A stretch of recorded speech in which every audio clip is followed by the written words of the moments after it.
Okay, we're gonna try this again. I say try this again because I'm doing it a slightly different way. Yesterday, I did this huge, heartfelt, 20-some minute long video, and when I tried to upload it, it turned out that it glitched and all the sound disappeared after the first, like, I don't know, 4 minutes or so.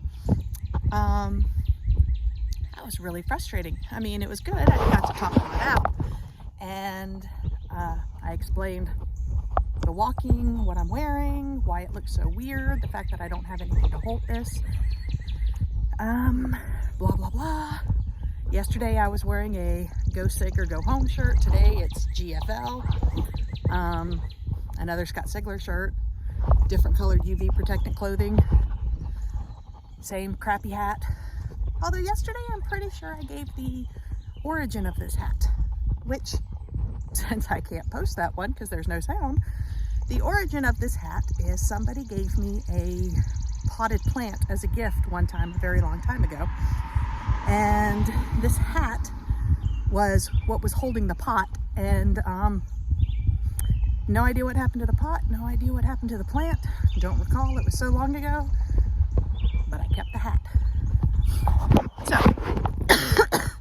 yes, I know it's all jumpy and whatnot because I'm walking. You get to see the area where I'm walking. Doing this because I don't tend to have a whole lot of time to just sit and chat, so I figured I would do some of my heartfelt things this way. I wish I could stop saying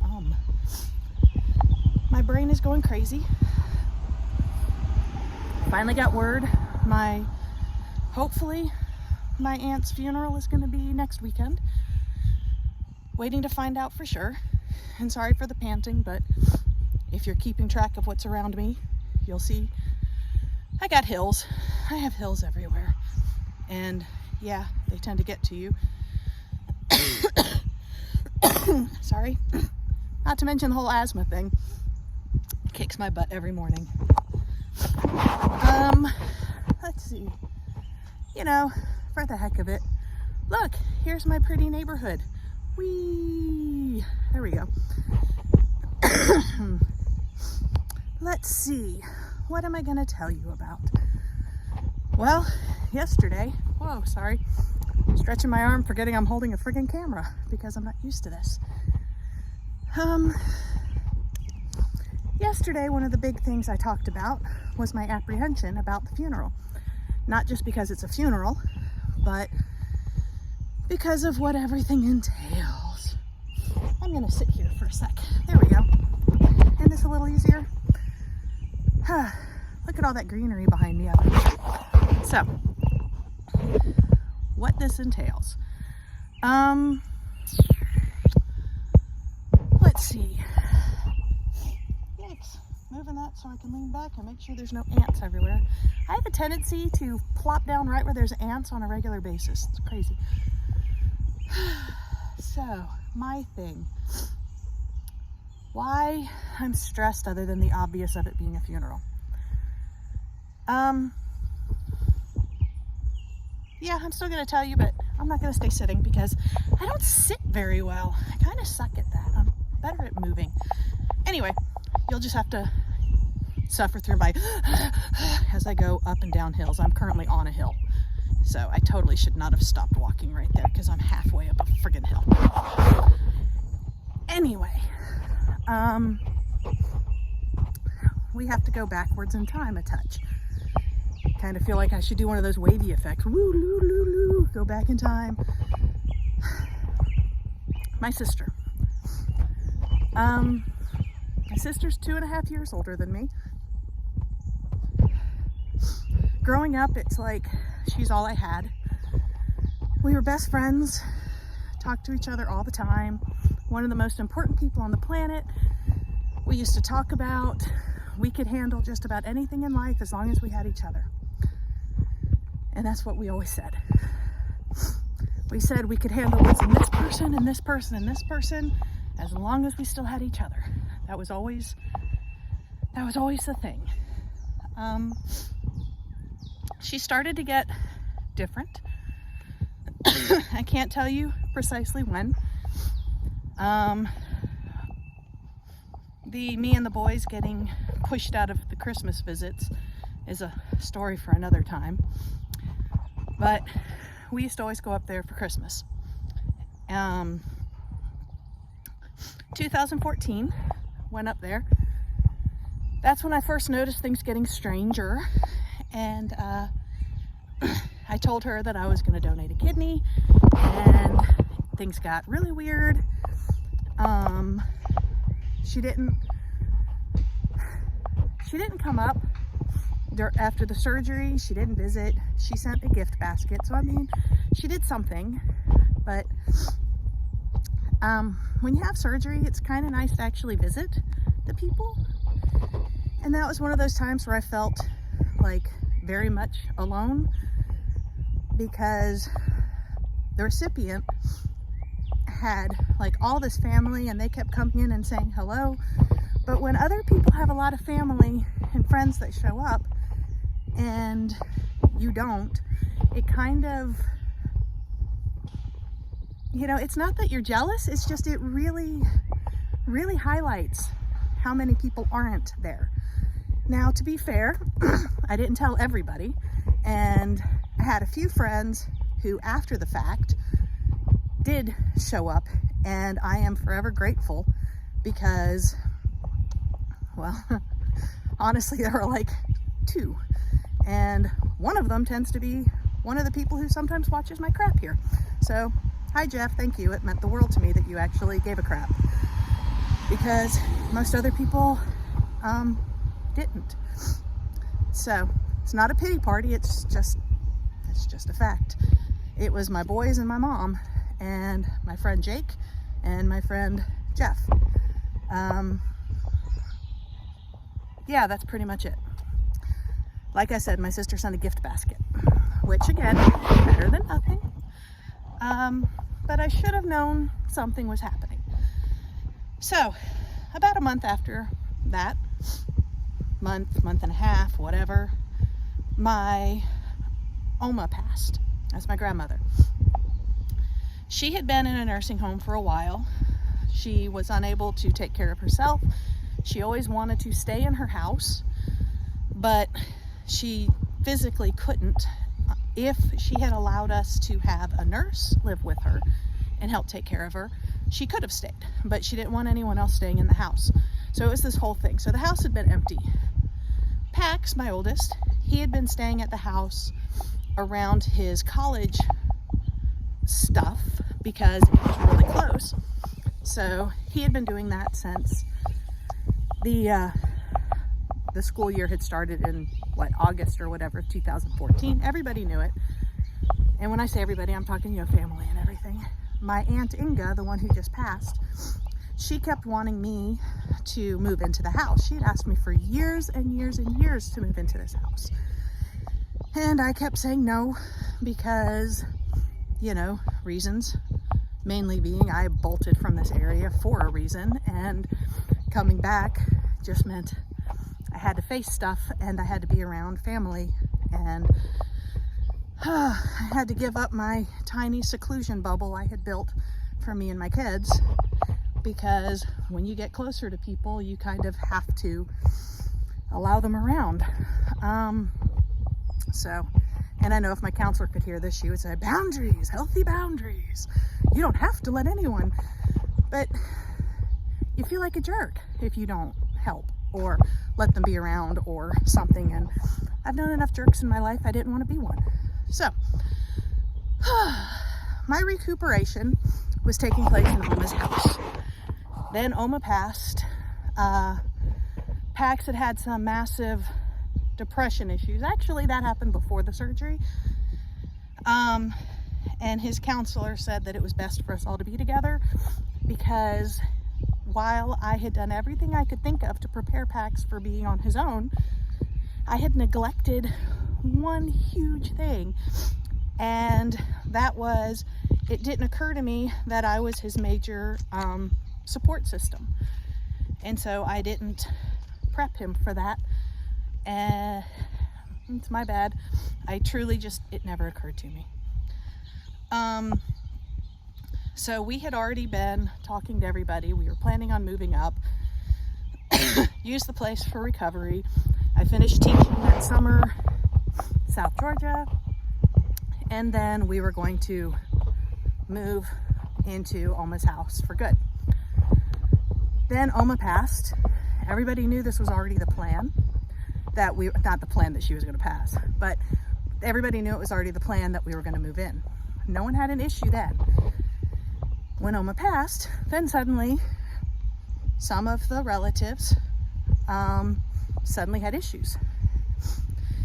Everybody but me, like when I say everybody, I'm talking kids, grandkids, they all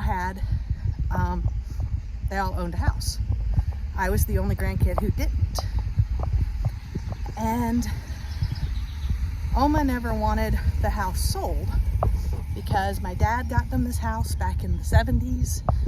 My Ota died in this house in 2005, and it was her house. She wanted it to stay with the family.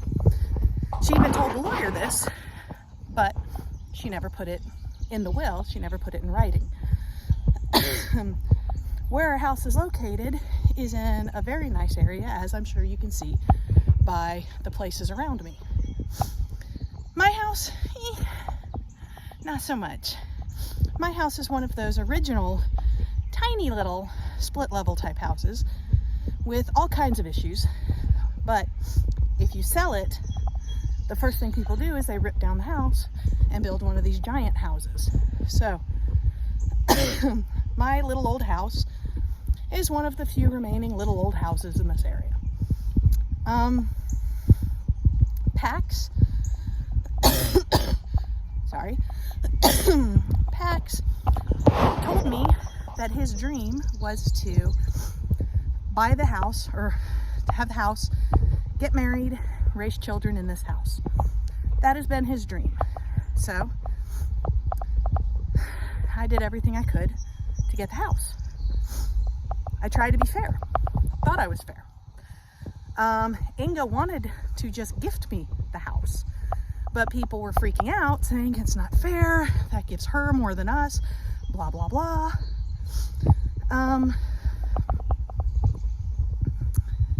So I did the only thing I could think of, which I thought was pretty, I thought was the right thing. I thought it was fair. I thought it was fair to everybody. I wrote the biggest check of my entire life. Instead of keeping the stocks that were the inheritance, instead of keeping the investments that was my part of the inheritance, I cashed almost every bit of it out, and I wrote a huge friggin' check, and I bought the house outright. I thought this would take care of the issues, because by buying the house, everybody got their money, because I bought the house from the estate, and then they split up the money for everybody.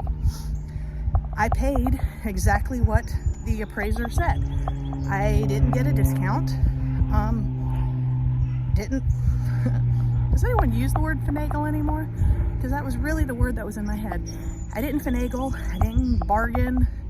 I just straight up said, that's what you want, here you go. Because I just wanted to know the house was safe, that we had somewhere to live, that Oma's house was not going to get torn down, and that Pax had a chance to one day get married and raise a family there.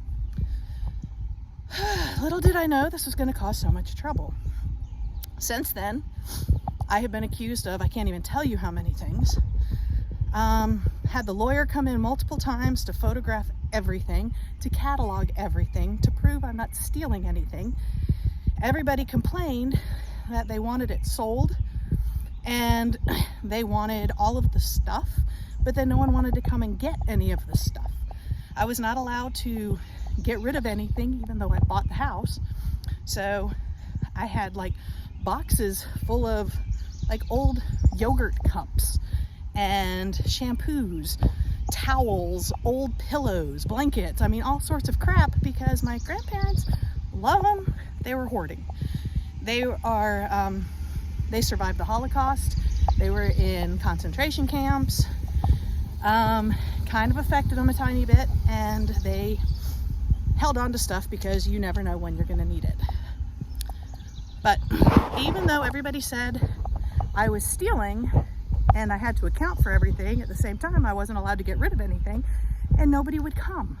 No one would come and take it because I told them straight up, come, take it, I don't care. Randomly they would say, various people would say, I want XYZ. We'd box it up and give it to them. Inga got very frustrated with all of it. She was always on my side. My sister said a few things, 2015, that were coming across wrong. We had that whole shoot the messenger issue because I thought we were so close. I was trying to let her know how it was coming across or how other people were taking it. And instead, I'm guessing she thought I was saying it. I don't know, because all hell broke loose. She stopped talking to me unless it was, you know, to tell me something negative. She blamed me for like everything. I kept apologizing. It would be through emails. And then she would tell me things like she doesn't want to pretend there's a relationship, and authenticity and all those keywords, when in reality I really was trying to have a relationship with her because that was the most important relationship other than the one with my kids for my entire life. We didn't have the greatest upbringing, so we really were each other's everything. And she started telling me how horrible I am. She told me I had to apologize for this or that, and I had to talk to such and such and tell them everything she's done for me and this and that. And so I did. I did exactly what she said. Wasn't good enough. Each time I told her, okay, I did that. You know, can we still be friends? Can we be friends again? Then I would get another thing about how horrible I am. So enter now wife, and got another message from my sister. And this email, I opened it, saw negatives, and I saw a whole bunch of bullet points. The first couple were basically bullet points letting me know what a horrible person I am. So I had Eliza read them. I, to this day, have not read that email. I didn't delete it, but I didn't read it either. I had Eliza read it, told her I just needed to know if there was anything I needed to reply to. Sorry, another hill. Eliza told me not to read it, and that it just shows that my sister had no idea who I was. But needless to say, it crushed me. I've tried to wish my sister happy birthday multiple times since then. Try to wish her Merry Christmas multiple times. I never get response. I've tried to send her info about my mom. No response. I have gotten to see things that she has sent to my mom, where it's very clear she still thinks I'm like some greedy, money-hungry thief or something. When I was getting married, I sent her an email and I asked her if I should send her an invite because I was still hoping things could, you know, work out, and she told me not to bother. So for my wedding, this goes back to that whole surgery thing. For my wedding, the person I married is from a Jewish home. Her parents, her family, mostly Orthodox Jews. I say mostly because some of them aren't Orthodox, but they're all Jewish. Very religious. And yet they showed up. So most of her side was full of family. My side was not empty. I have some good friends. But for family, the only family I had there was my 2 kids and my cousin Francine, who is Inga's youngest daughter. My mom didn't come because she said that it went against her beliefs. And I told her, well, yeah, I did try to tell her it was hurtful. My Aunt Edie also told her it was hurtful. Edie was my mom's twin sister. She passed away in 2018, I believe. That's why I was saying the other day that I've had way too many people die recently. So I have this history of family not accepting me for me. I've been ridiculed for just being who I am forever by my family. My cousin, Joanne, Francine's older sister, Inga's oldest daughter. One of the last times we saw her, she was still cracking jokes about me leaving at the age of 17, like moving out. I had already quit school. She makes jokes about the fact that I was out there trying to find myself. She's like, find yourself? That's one of those things where you get tired of being picked on for the same thing, but at the same time, I'm grateful I did all those things because I did find me. And what I found was, normally I can tell you I don't think I suck. I don't think I'm a horrible person, but I have enough family who seem to tell me on a regular basis how much I suck that it makes it kind of hard to, because family's supposed to care and really know you. They're the ones who have always been there. And so on a regular basis, yes, another hill. On a regular basis, I'm trying to figure out how to put together what family says and how family treats versus what I feel like I've learned and what various friends and stuff talk to me about. But that's a tangent. That's the Linda brain, sorry. What's really funny with glasses, you can't see how many times my eyes are cutting everywhere. Whew, big hill. Like seriously, I don't know if you can see the incline. But anyway, none of the family other than my Uncle Ronnie, who's my Aunt Edie's husband. He's still around. Yay, he's like one of my favorites. My cousins, Ron and Chris, those are Edie and Ronnie's kids. They've met my wife, my mom, of course, my kids, of course, my cousin Francine, and my Aunt Inga. Yeah, that's all the family that has actually met my wife. So they're gonna meet her for the first time at a friggin' funeral. Now here's the big one. This will be the first time that I see my sister. Not just the first time that she meets my wife, or that I even have one, but it'll be the first time I've seen her since she has been telling me how much I suck. And I don't know how to cope with it. I don't know what to do. I don't know how I'm going to react. I've got that stupid little girl in my head of maybe she'll be like, oh, I have so missed you, and we'll get to be friends again. Even though all the things she said to me lets me know she never really knew me, but I still miss her. I still miss the person I thought always had my back. But I know it's not realistic. And so I'm trying to prepare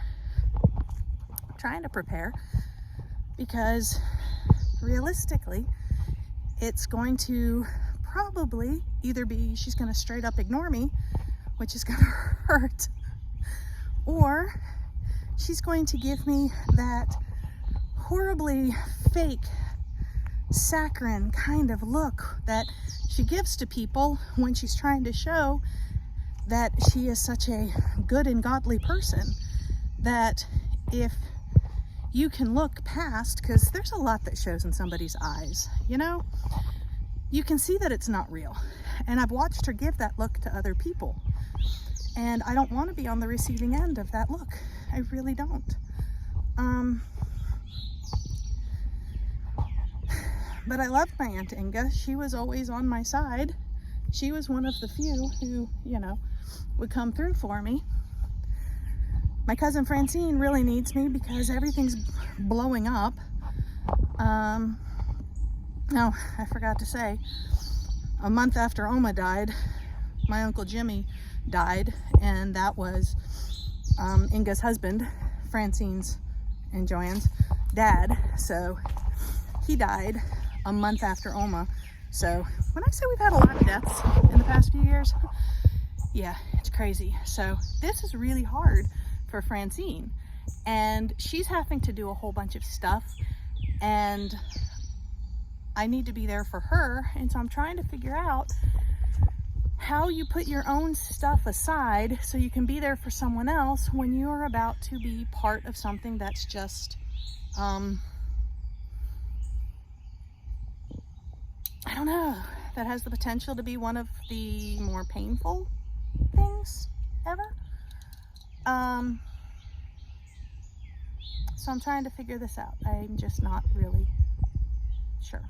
And I'm putting my sunglasses back on because holy crap, that's bright. Look at that. I took a moment under the shade while I could because, whew. Anyway, yeah, so I'm really stressed about this whole funeral thing and what to expect from it, and my sister.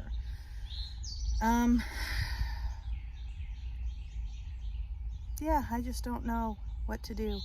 And that hasn't even gotten into all the other crap. It's just, this is my main one right now. Yeah, my brain's going nuts because I've had so many people die and it's freaking me out.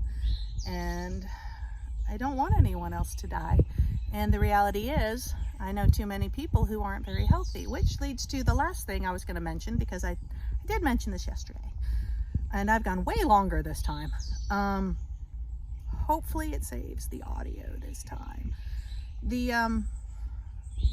Planning on doing a master's of nutritional science, because my mom, 78, she was stage 4 kidney disease. We got her to stage 3. I got her off of dairy, worked through the diet stuff, like looked through the nutrition. I did a lot of research.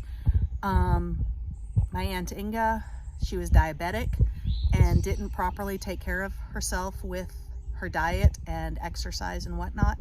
I have friends who are in the same boat where they know they should do something different, but they don't. And I'm watching everybody just like shut down.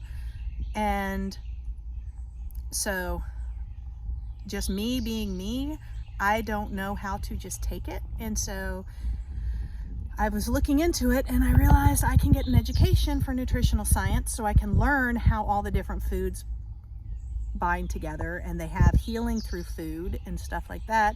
And since I've seen it dial back my mom's kidney issues, it gives me hope that maybe if I educate myself more, I can help some other people to make better decisions, better choices, and, you know, heal what can be healed and have better life. So I don't have to, you know, suddenly hear that somebody suddenly goes into sepsis and kidney failure and then are gone the very next day.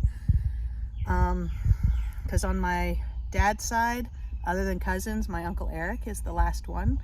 And on my mom's side, other than cousins again, it's my mom and my Uncle Anthony, who's the oldest. And so that's all I've got left. And I would like to, I don't know. I don't want to keep watching everybody die.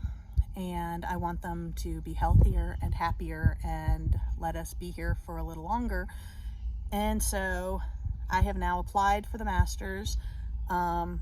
It's crazy. I probably shouldn't put more on my plate because I'm so friggin' tired, but I don't know what else to do.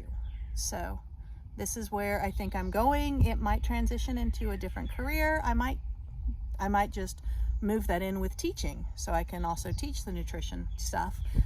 Or I might, you know, switch it up. I don't know. We'll see where it leads. But I don't know how to stay down. I don't know how to just accept. I am the personality type that I have to educate myself, learn more, and fight like crazy. And so this is where I'm going. So at 50, I'm looking at starting a new master's. Not too shabby for the girl who quit high school, right? I guess that's it for now. I'm about to take a picture of this bug who's right here, and I want to close this out so I can take it before he disappears. So peace out.